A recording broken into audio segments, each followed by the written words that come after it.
ইচ্ছে সে অতিক্রম করেছো। তোমার এত সাহস হয় কি করে? আবার অতিরিক্ত স্নেহই গোপালকে দুর্বিনীত করে তুলেছে। এতদিন তুমি আমার ভালো মানুষকে দেখেছো আমি কতটা নির্মম হতে পারি।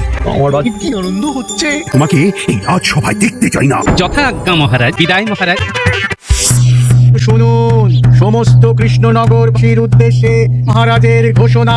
সভাসদ গোপাল রাজসভা থেকে বহিষ্কৃত। মহারাজের সঙ্গে গোপালের কোনো সম্পর্ক নেই। শুনুন, মহারাজ পারলেন। অবশেষে মহারাজ পারলেন। আজ কি আনন্দ হচ্ছে না, ভাষায় প্রকাশ করতে পারবো না। এবার যে কাজটা আমাদের করতে হবে, গোপালকে একেবারে পাত্তারি গুটিয়ে এই কৃষ্ণনগরের সীমানা থেকে দূর করে দিতে হবে। খুব নিশ্চিন্ত লাগছে। গিন্নি, আর এক মুহূর্ত এখানে থাকুন।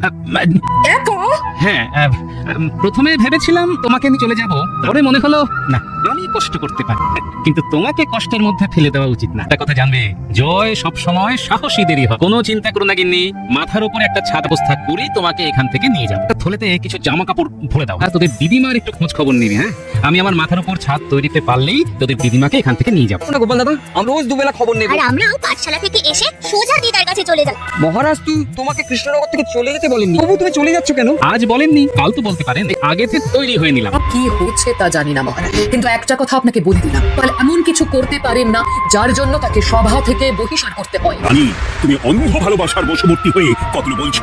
ভালোবাসা অর্থ নয় মহারাজ, নাকি একটা কথা জানিয়ে দিই, ঘুমন্ত রাজা আর জঘন্য মন্ত্রী একটা দেশকে শ্মশান করে দেয়। ঘুমন্ত রাজা বললে? হ্যাঁ, আপনি ঘুমন্ত, চোখ খুলে ঘুমোচ্ছেন মহারাজ, আর ঘুম ভাঙানো আমার পক্ষে সম্ভব নয়। রাজা হিসেবে আমি যা করেছি ঠিক করেছি। আজকের রাতটা এখানেই থাকি, সকাল হলে জায়গাটা ঘুরে ফিরে দেখবো। কি ঘুটঘুটে অন্ধকার রে।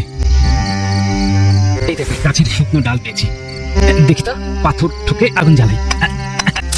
এই তো আগুন ধরেছে, এবার ঘরের ভেতরে ঢুকি। আগুন নেভাও। কে? আগে আগুন নেভাও, তারপর সব বলবো। আর বলো, কে এখানে কেন এসেছো? আপনি দেখুন, ওই রকম ধমকাবেন না, বুকটা না একটু মিষ্টি গলায় কথা বলুন না। দেখতে পাচ্ছি না, না দেখলে আপনাকে আনবো কি করে? এটা আমার চোখ, যদি তোমাকে সম্পূর্ণ দেখা দিই তাহলে তুমি গিয়ে হারাবে।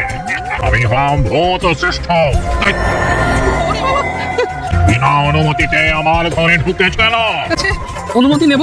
ঘরের বাইরে কেউ ছিল না, কেউ যদি থাকতো তবে নিশ্চয়ই অনুমতি নিয়ে।